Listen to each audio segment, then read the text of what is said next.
میرا پیمبر عظیم تر ہے،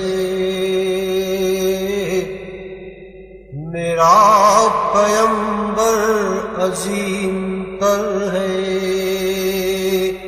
بسم اللہ الرحمن الرحیم، الصلاۃ والسلام علیک یا سیدی یا رسول اللہ وعلی آلک و اصحابک یا سیدی یا حبیب اللہ۔ مولایا صلی وسلم دائما ابدا علی حبیبک خیر الخلق کلہم، هو الحبیب الذی ترجى شفاعته لکل ہول من الاحوال مقتحم۔ معزز محتشم سامعین و ناظرین، قربانی کے ایام کی آمد ہے۔ ہر طرف الحمدللہ اللہ تعالیٰ کے محبوب اور مقرب بندے اس کی راہ میں قربانی کرنے کے سلسلہ میں مصروف عمل ہیں۔ اللہ تبارک و تعالیٰ ہر مسلمان بھائی کی قربانی کو اپنی بارگاہ میں شرف قبولیت عطا فرمائے۔ قربانی رضائے الہی حاصل کرنے کا بہترین عمل ہے۔ قربانی انسان مسلمان کر کے اپنے اندر وہ جذبہ پیدا کرتا ہے جو جذبہ شہدائے کربلا کے اندر تھا، جو جذبہ حضرت اسماعیل علیہ السلام نے اپنے اندر پیدا کیا، جو جذبہ انبیاء و صحابہ اور اللہ تعالیٰ کے مقربین نے اپنا تن من دھن سب اللہ کی راہ میں قربان کرنے کا جذبہ پیدا کیا۔ اس سے بندہ اللہ تعالیٰ کا مقرب بنتا ہے۔ قربانی کی تاریخ بہت ہی عظیم تاریخ ہے۔ حضرت ابراہیم علیہ نبینا علیہ السلام آپ کی سنت مطہرہ ہے، اور میرے آقا صلی اللہ علیہ وآلہ وسلم نے ارشاد فرمایا لوگوں کہ جو شخص قربانی کی استطاعت رکھنے کے باوجود قربانی نہیں کرتا تو ہماری عیدگاہ میں وہ نہ آئے۔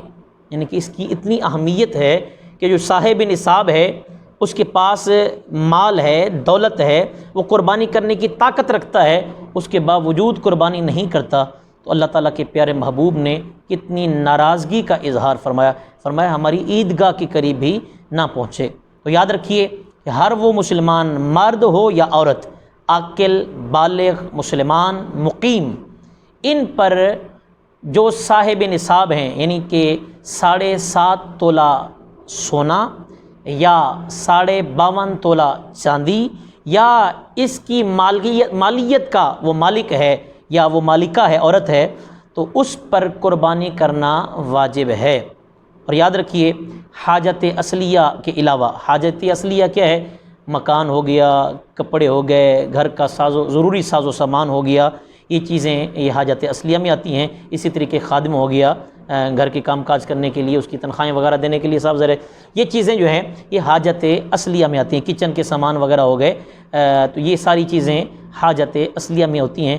یہ چاہے وہ کتنی ہی قیمتی ہوں، چاہے وہ بہت زیادہ مالیت کی ہوں۔ مثال کے طور پر آپ کے پاس بیڈ ہے، عام بیڈ جو ہے وہ 15 سے 20 ہزار روپے میں عام بیڈ مل جاتا ہے، اور وہی بیڈ آپ نے کوئی 1.5 لاکھ روپے کے لیے ہے تو وہ بھی حاجت اصلیہ میں ہے۔ اسی طریقے سے اور بھی چیزیں ہیں جو گھر کی ضروری چیزیں ہوتی ہیں۔